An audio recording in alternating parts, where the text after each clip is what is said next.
Welcome to Walkabout the Galaxy, the partying astronomy podcast, where the science is universal, the opinions are personal, and the trivia is tangential.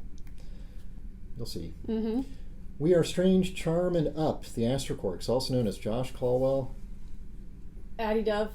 Sorry. The partying. She was partying. She was partying so hard. She was really partying so hard. And? Oh, me. I was Yeah. partying too. Hannah Sargent. That's Should we right. start over? No. Okay. Cool. Coming to you once again from the Walkabout studio at the University of Central Florida, we have recovered, I was going to say we've recovered from DragonCon, but maybe not. Yeah, we've We recovered have from not. DragonCon, but not life since then. Yeah, okay. We're ready to settle down and get back to much less dramatic and eye-popping spectacles than DragonCon, such as colliding galaxies, supernova, and giant impacts. Woo. This your usual run-of-the-mill huge- stuff, not like the kind of crazy stuff that goes on at DragonCon. Yeah.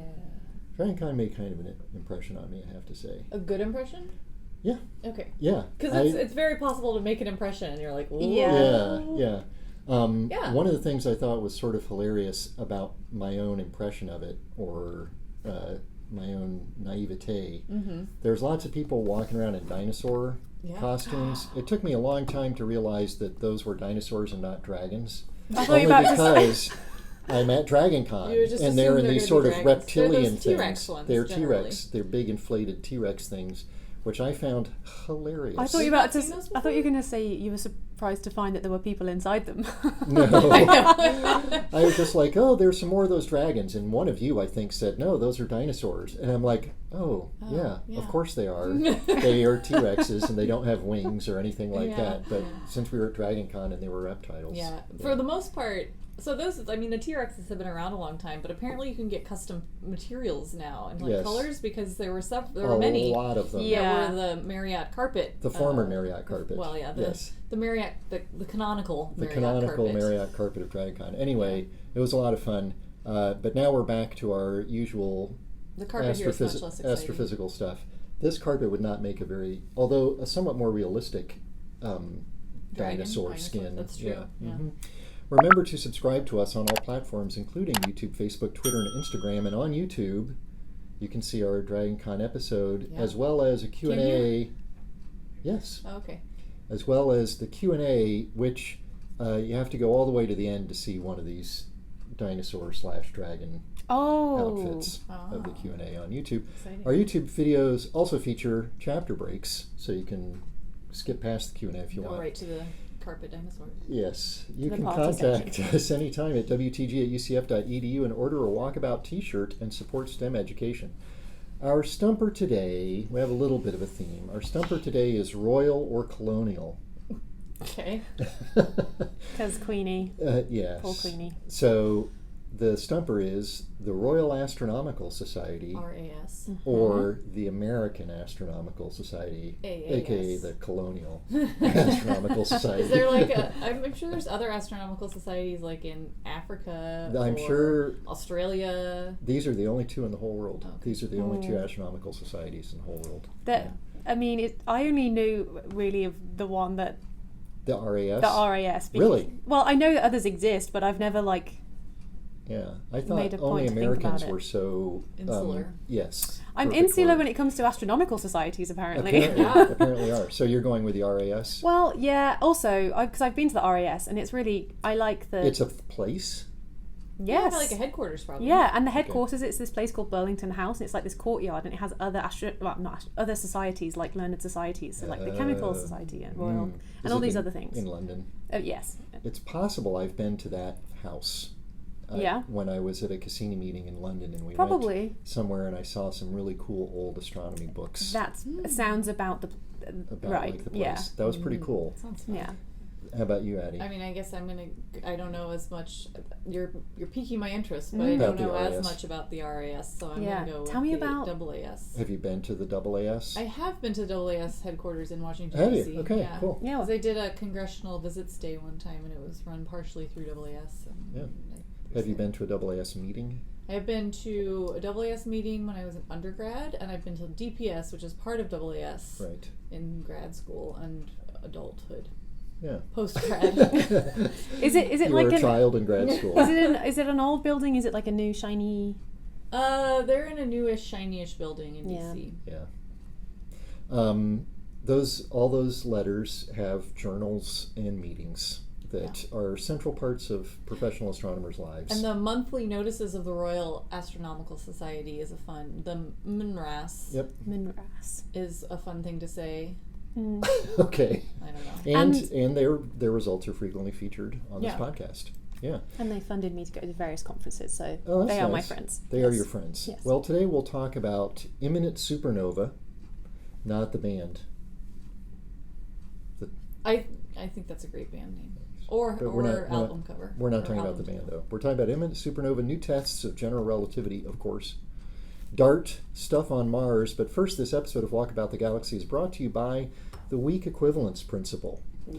Don't be deceived by our humble name.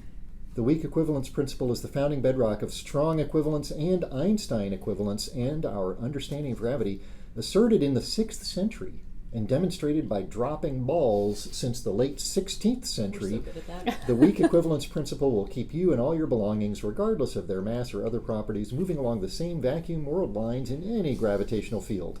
To keep moving on your path through the cosmos, you can lean on the weak equivalence principle. It's strong enough to take it. The weak equivalence principle. Travel brilliantly. Travel brilliantly. Travel I feel brilliantly. like that's an airline or something. Yeah. Or Like a Royal train. A train. Actually, yeah, a cruise Royal line sounds Caribbean. cool. Royal Caribbean. I don't think that's right. I don't know any other cruise lines. Apart from Disney cruises, but I don't Well. think it's Disney. No. United. No. I kind of like the cruise, but it's actually Marriott. Oh. Yeah. Still? I don't know. Oh, okay.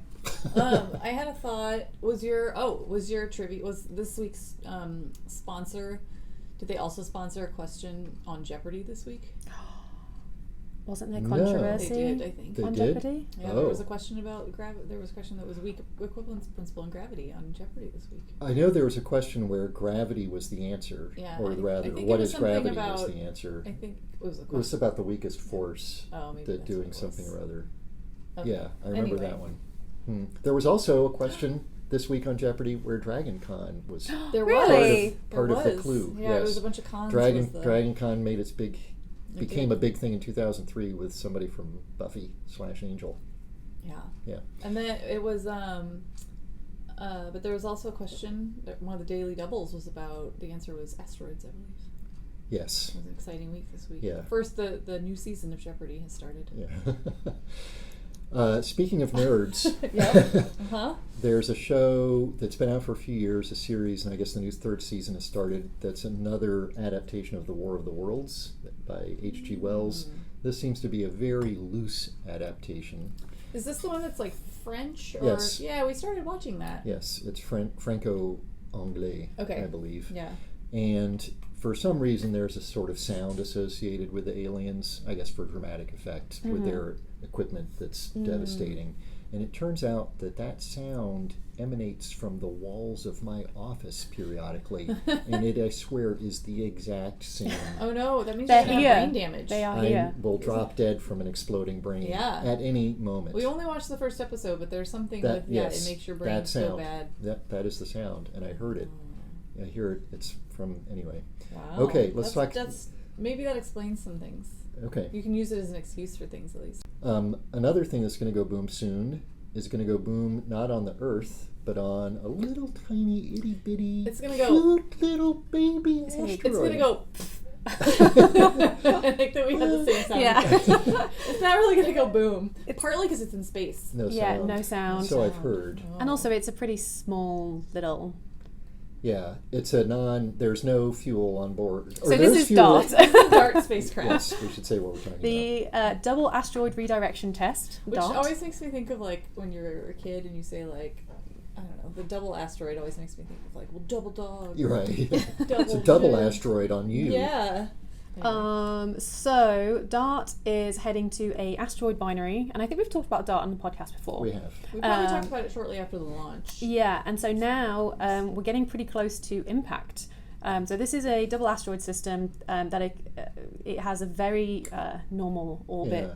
like stable orbit, And I wonder why they didn't call it. I mean, we usually call those binary asteroids, and BART is fine. Yeah. But I guess DART sounds like you're throwing a dart at a target, so that's why Yeah. they wanted DART instead. Plus, BART's a subway in San Francisco. So And I was going to say on the Simpsons Simpsons. character.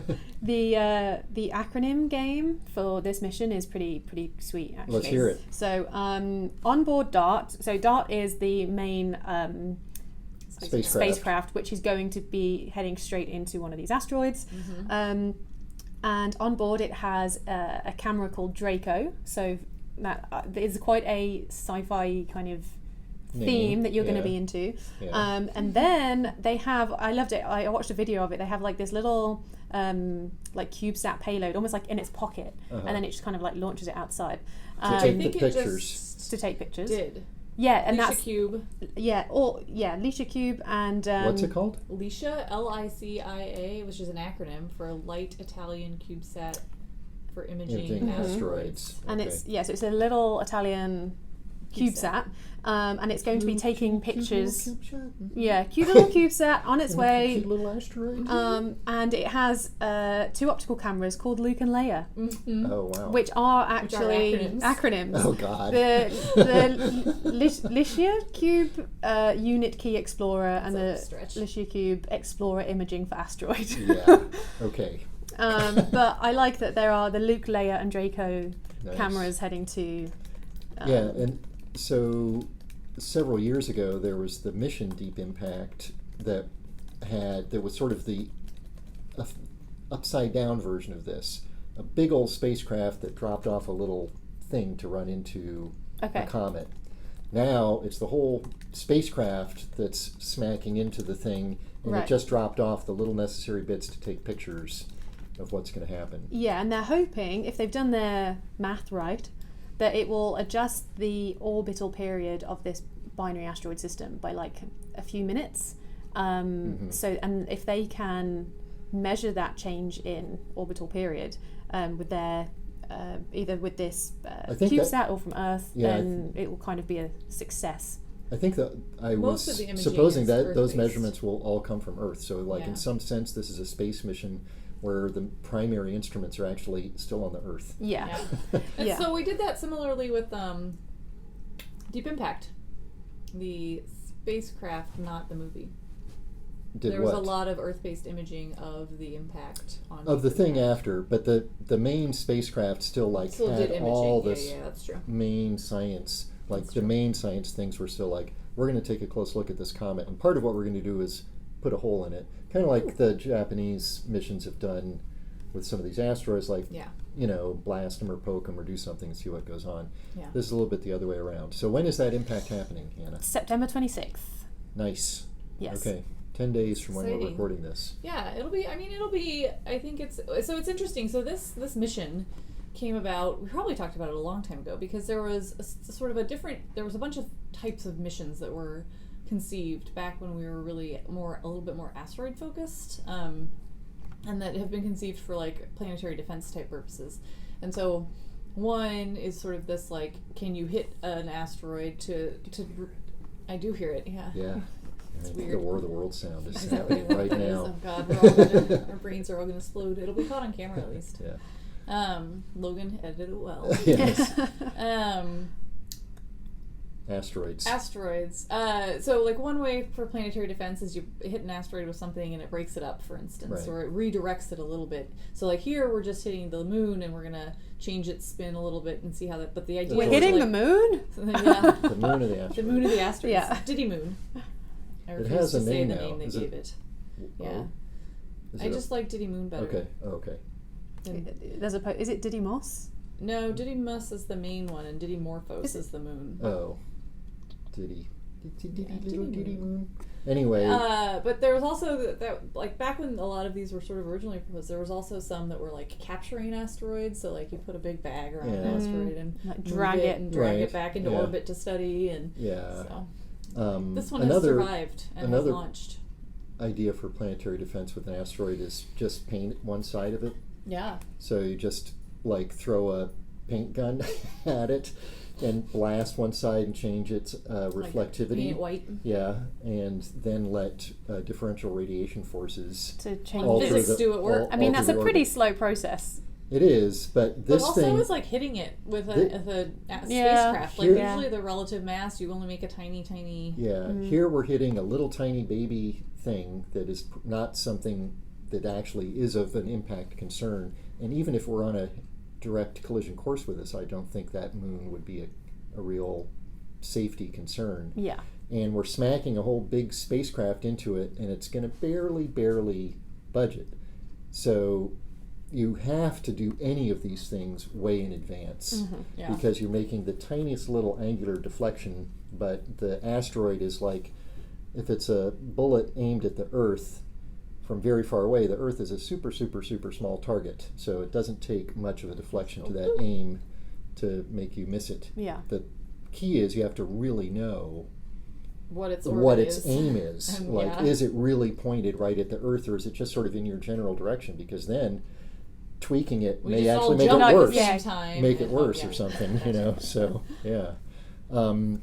In other planetary news, moving gradually outwards Moving from gradually West outwards. Texas to the asteroids to Mars, there is 2 bits of news from Mars There are. that are geological, sort of.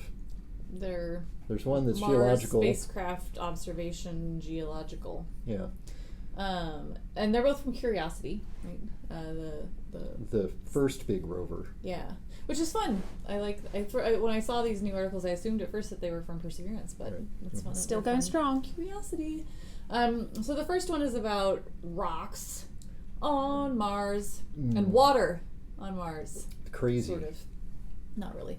But it's about some mudstones that they've been measuring in Gale Crater on Mars. That's certain types of rocks. And they basically have been studying, so they did a little drilling down into this mudstone material with the, what's the drill on?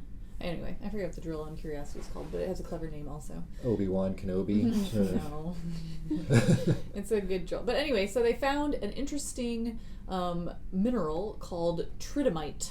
I assume I'm Which pronouncing that definitely correctly. sounds like it's from a Star Trek original series It does. episode. And then if you actually, the full name of the material is called monoclinic tridymite, which now Yes. sounds like some sort of vaccination related thing to me. Right. So Your monoclonal or- antibodies yeah, and your exactly. monoclinic tridymite. yeah, so it's definitely either a Star Trek or Right. I don't know, biological thing, but it's not. So tridymite was surprising to see on Mars because 'Cause it's usually associated with really silica-rich volcanic systems here on Earth, which, as we learned today, or we discussed earlier today here at UCF, Like the Grunthuism domes Grunthuism on the domes moon. on the moon. But it's like a lot of things we have here on Earth are usually in. It's actually a sort of a rarer type of volcanic feature and volcanic type of lava that requires a lot, like different types of processing. It's not like the typical type of processing. that we different thought pressure conditions and different Yeah. temperature conditions and different mineralogical conditions in terms of, I think, the abundance of water. Yep. Yeah. When So it's that usually associated with lava's forming or cooling. Yeah, these magmas are usually fast cooling. They're in water-rich hydrothermal environments, and so sometimes that's due to like explosive volcanism. So where you have sudden changes that create explosive volcanism, or like meteorite impact sites. And go ahead. Well, the thing I thought that was my eyes glaze over with all the different mineral names. Or just have some sort of block about that. But the thing I thought was cool about this was they have this like meter deep core sample from which first I was impressed that they could do that. From Earth. No, the Curiosity. Oh, I see. The Curiosity sample is I think it's a big deep sample, and they see this layer of that has the tridymite in it. Maybe I misread it. I think you misread it. Okay. Anyway, they got the tridymite. That wasn't the part that really impressed me. Okay, good. It's the part that Phew. sort of. Anyway, the part that impressed me was here's this layer of this stuff that requires X temperature, X pressure, X water Oh, abundance. they have an exposed Face. formation that they can see, and so they can sample at different layers. I see. That's okay. what it is. Yeah, okay. yeah. All right. So they're looking at a big exposed face, seeing different layers, so they're seeing different geological eras. This goes back 3 billion Hollow. years or so like that to the Hesperian era on Mars. And from that, they put together a geological history Yeah. that says this stuff in this crater, which was once flooded in a lake, came from a particular type of volcanic explosion that happened over here. I'm gesturing over here on this side. 3.5 billion years ago on Mars, that was a different kind of volcanic explosion than we expected were the most common type on Mars. Yeah. And here's this record of it. So it's just this really cool detective work that's able to put together from these mineralogical clues an actual sort of life story for this region on Mars as global implications. Yeah, and so it was this volcanic eruption, but like at the time, this area was a lake. And so Right. there has these sedimentary deposits from the lake and then from this eruption that all conspired to form these layers that are seen, like these lakey layers that are seen now. Yeah. Yeah, it's really, go ahead. I was just going to say, and so it being in a lake has also led to some more, another interesting story that's also come Yes. out in the last few days. There's so many interesting stories. Yeah, suddenly Good job, Space. curiosity is really like coming back into the forefront of our minds. So they've detected some organic. Is that I don't want to get this wrong. If we just say, is it organic molecules or That's fine. yeah. And they're similar to kerogen, which is described in this article as a goopy fossil fuel building block. Yeah. Okay. Um, Hydrocarbon. hydrocarbon. Yeah. And there are different ways that this type of hydrocarbon can form. So it could be biological, because on Earth it's formed from like buried algae and things like that. Yeah. You can also have. I know. You say algae. What do you say? Algae. Oh yeah. Okay. Yeah. Anyway. Or it can be created. So it's quite common on carbon-rich meteorites. So if there's been if it just so happens that Curiosity has sampled an impact site of one of these meteorites, or reactions driven by Mars's ancient volcanoes could have formed these compounds from primordial carbon dioxide. Yeah. So there's 3 different possible sources, but of course you hear organics, you think life. So it's kind of just Right. reassuring people, well, not Right. reassuring, but letting Yeah. people know that that doesn't mean that it was from life, but it does kind of promote the need for sample return. Because part of that is, so these are kerogen-like detections, and part of that is just because it's not like you sit down and you're like looking at this full molecular structure, right? Yeah. You're looking at, you ionize it or whatever and put it through a mass spectrometer, and you look at, right, I Like think how that's heavy what, it is, and I think that's what these detections were, right? I think it was a mass spectrometer. Yeah. So you look at like peaks of how many carbons there are and things like that, and so Right. that tells you what the overall structure is, but there's some variation in there, yeah. especially with these hydrocarbons. There's a lot of similarity, and there's a lot of them that. Yeah, these are, and here kerogen doesn't have a single specific chemical formula. It's a big carbon, hydrogen, oxygen goop. Yes, with hundreds of that's a big old molecule with a lot of these carbon rings in it. So what I didn't realize that Curiosity had on board, they said they have these 9 small cups containing a solvent that can free the organic compounds without having to break them apart, because these molecules were released by heating and baking them and breaking them, basically.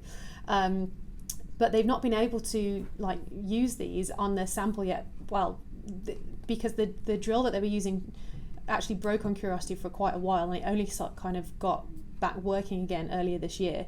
And so, this is a fresh sample. The early indications are good, but they want to use one of these cups to do some further analysis and kind of dig deeper into what exactly is this. But Curiosity is still going strong. Which is really cool. This is one where it's unfortunate this is not the rover that can cache samples for later return. But definitely would be good to get some of that stuff back in the lab. Yeah, it shows that this is a point of interest that we should go back to. Hannah, we're returning to our theme for the trivia. Queenie? It is in honor. It's a royal. Our trivia has a Are you royal. saying Queen E or Queenie? IE. It's Queenish. Our trivia has a royal theme in honor of Queen Elizabeth II. As usual, there are several parts. What? How many sovereign states in the world have a monarch as the head of state? It's currently.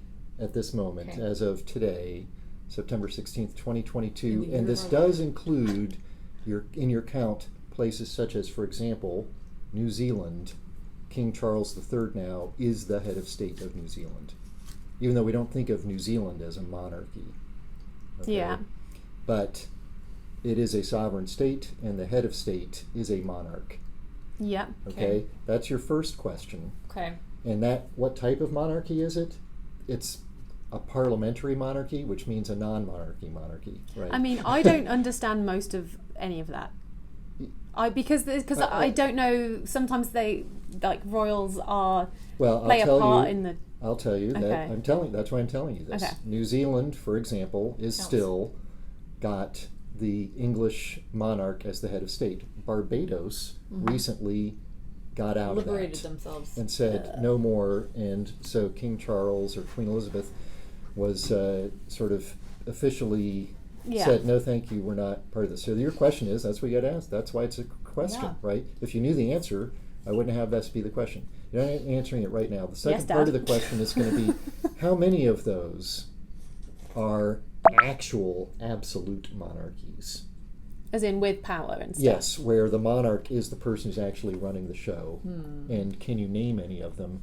And then we'll have, time permitting, a few follow-ups about royal astronomers. Oh, Okay. Can we just do those instead? Yeah. So jumping out now to the broader reaches. Actually, we can come back to Earth orbit for one that was fun. There's a Capstone update. Speaking of Earth, Yes. not really Earth orbit anymore. Sort of. So Capstone's that little spacecraft that is On the way to the testing moon. out on its way to the moon, testing out one of those big near rectilinear halo orbits, Mm-hmm. and a BLT, ballistic lunar transfer. That's Right. not as good as an actual BLT. I know. It Much had an anomaly again. Oh, and yes. there was some issues with it, but they think they've re-established connections with it, and it's recharging up again, so they're hopeful they'll be able to recover it. Okay. One of the nice things about those ballistic lunar trajectories is that it's not like a classical sort of, we're flying to Mars, or like when Cassini flew to Saturn, you got to fire your rockets right at this moment or game over. Yeah, there's some It's room sort of wiggle hanging room. around in this general area, and you just kind of, sort of like the asteroid redirect, you just got to give it some tiny nudges, and if you don't give it exactly at the right time, you just got to give it a different kind of nudge at a later time, and everything will work out. Well, speaking of satellites, have you heard of the satellite called Microscope? No. Is it an acronym? I really hope so. It may be an acronym. Unfortunately, I cannot decode it for you at the moment. But this mission was a European mission, Ooh. and it was designed to test something called the weak equivalence principle, which states that the inertial mass and the gravitational mass of an object are identical. Okay. And this was something that when I was a physics student, I don't think I really appreciated what this meant, or that this was a sort of foundational assumption that we were using in all of our classical physics work, basically. But in your calculation of Newtonian gravity, there's a term we call mass. True.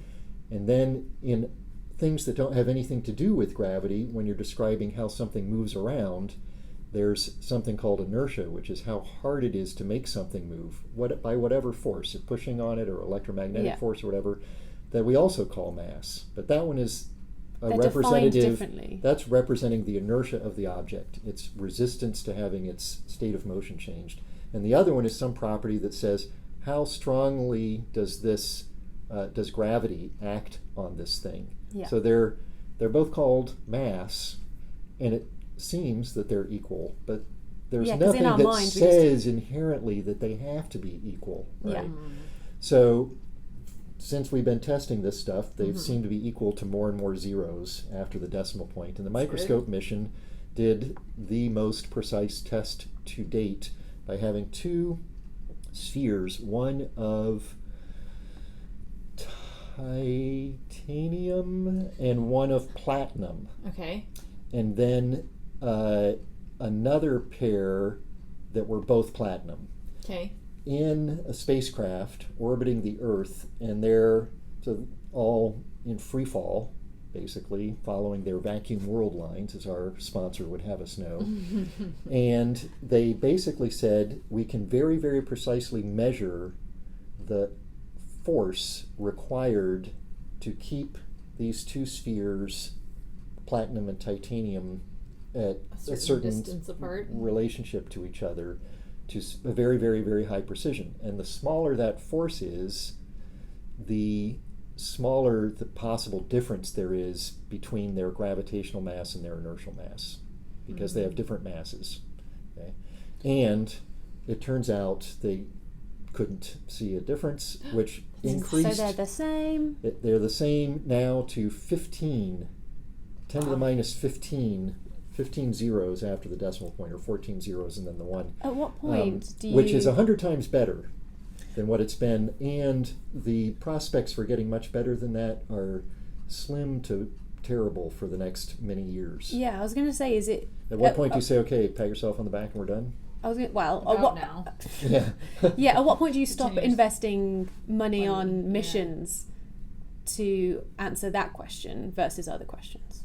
Probably now. Yeah. It's unlikely that there's going to be another...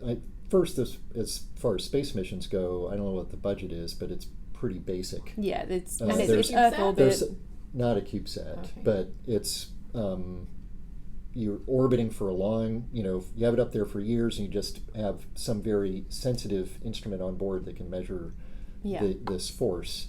But you're just an Earth orbiting satellite, and you're not doing anything else. You don't have a big number of people dealing with it. So, but yeah, no, I don't know. I can't answer that question, Hannah. But I don't think. Good question. I don't think this was.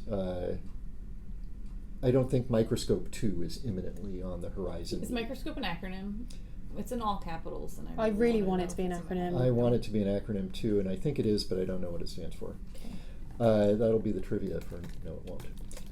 The other astrophysical news update relates to something that we've talked about frequently, which is whether or not Betelgeuse is going to blow. Betelgeuse. Betelgeuse. Betelgeuse. No, he didn't appear. And it's not going It to... is an acronym. Okay, let's hear it. It's in French. Okay. Ooh. Microsatellite. I'm Do it. Butcher it. Année compensée pour l'observation du principe d'équivalence. Okay. There's no one French here to tell you if they were wrong. He could help. I could probably do a slightly better job of pronouncing You that. could. It's a microsatellite to test the equivalence principle. Yeah. Yeah. In French.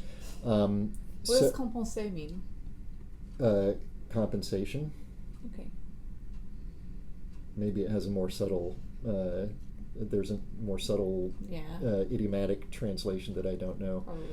Probably. In any event, Betelgeuse isn't about to imminently blow, which we talked about recently. There was this very cool historical astronomical research that dug into some old reports of Oh yes, the of the color of Betelgeuse, showing that 2,000 years ago it wasn't red like it is now. It was yellow. Like It Saturn. looked like was it Saturn or Saturn? Venus. I think like Saturn And instead of like Mars. Yeah. Yeah, where another red star. Anyway, Yeah. I think that's so cool, which tells us that it's recently crossed Yeah. moved around. We've been able to trace the history of that thing.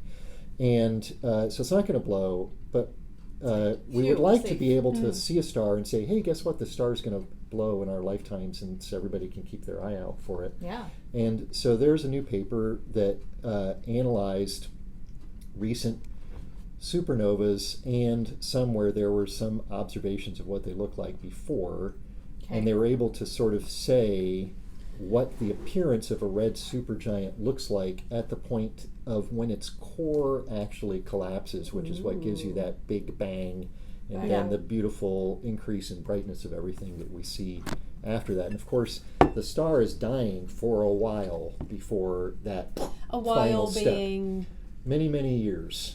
Like tens of things. Hundreds of years? Well, it depends Tens of years? on where you want I to. don't have a great feel for this answer. Okay, well, it depends on where you want to say, okay, now we're considering that the star is dying. Yeah. So it stops fusion of different steps, it's expanding, it sloughs stuff off into its neighborhood. Yeah. And basically, these results show that the star, right before it's going to blow up, dumps off a huge amount of stuff and is enshrouded by a large amount of circumstellar material at the time that the core collapse happens. Okay. And amazingly, that seems to be like a kind of 1 or a few year timescale predictor of So when like it's going to human happen. scale Right. measurements. You know, it could have, the words out of my mouth could have been,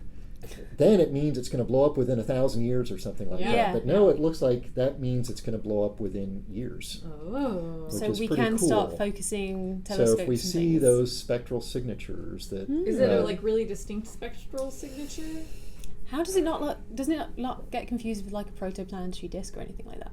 Oh, because it's completely spherical rather yes, than it's spherical linear. around the star. So it's And a, probably these stars we sort of know a little bit more about how old like they'll yes, it'll be they're the, red like, supergiants. Yeah. Yeah. So the stars themselves are different, and that the composition and the material in that surrounding cloud is going to be very different chemically than in a protoplanetary disk. So yeah, you're going to see all sorts of a huge amount of dust signature that's not characteristic of the forming star, Yeah.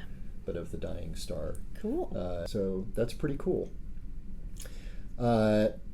Great. What are your trivia answers? How many monarchies are That was a there? bad segue.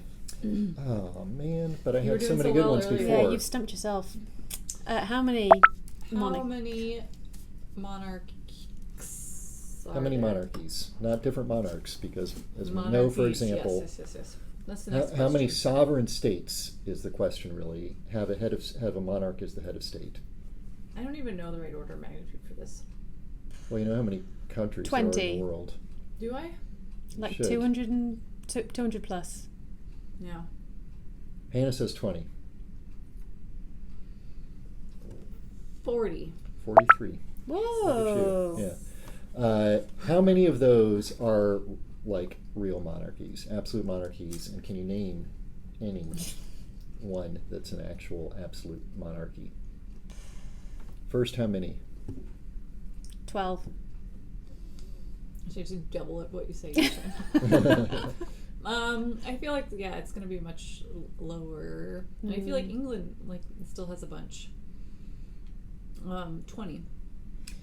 You think England still has a bunch? You It's think little- like King Charles actually wields power somewhere? No. I was thinking of it the wrong way. I retract my statement. Oh no. Yeah, but I'll still say 20. That's fine. Okay, but now do you understand what I'm asking? Yeah. Okay. I did understand it when anyway, it's fine. We're 5. fine. 5. Can Wow. you name one? Is Saudi Arabia one? Yeah. Yeah, that's what I thought. Yep. Saudi hear a lot Arabia, about that. and there's one Is other. it like Qatar? No. they're not one. But that part of the world, Iraq? no, No. not a monarch. How about the Vatican City? Oh yeah. Is a sovereign state, and the head of state is the Oh, Pope. because I'm thinking, it's weird to Pope. think of a sovereign state not Yeah. being Yeah. like. The other king or 3 queen. are Three. Brunei, Eswatini, I don't and know. Oh Oman. man. Oman. Oh man. How many astronomers royal have there been? What's the definition of an astronomer royal? And is it royal You're or English, royal? you tell me. It's royal, but it's not royal astronomers. It's astronomers royal Yeah. in the UK. How many astronomers royal have there been? Does that mean how many royals are into astronomy? No. I don't know what that You don't know means. the You don't know what the astronomer royal royal? astronomer is? No. Oh, haven't you been to like the Tower of London? Or England? No. I've been to Oh. England, funnily enough. You've never been to Tower of London? No. I've been to the Tower Mike's of got London. free entry as well, so I should. You should I should definitely go there when you All get right, back. how Yeah. many?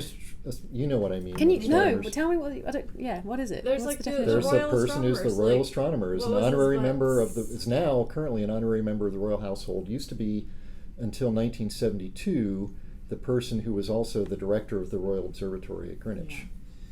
So there have been since like the 1700s.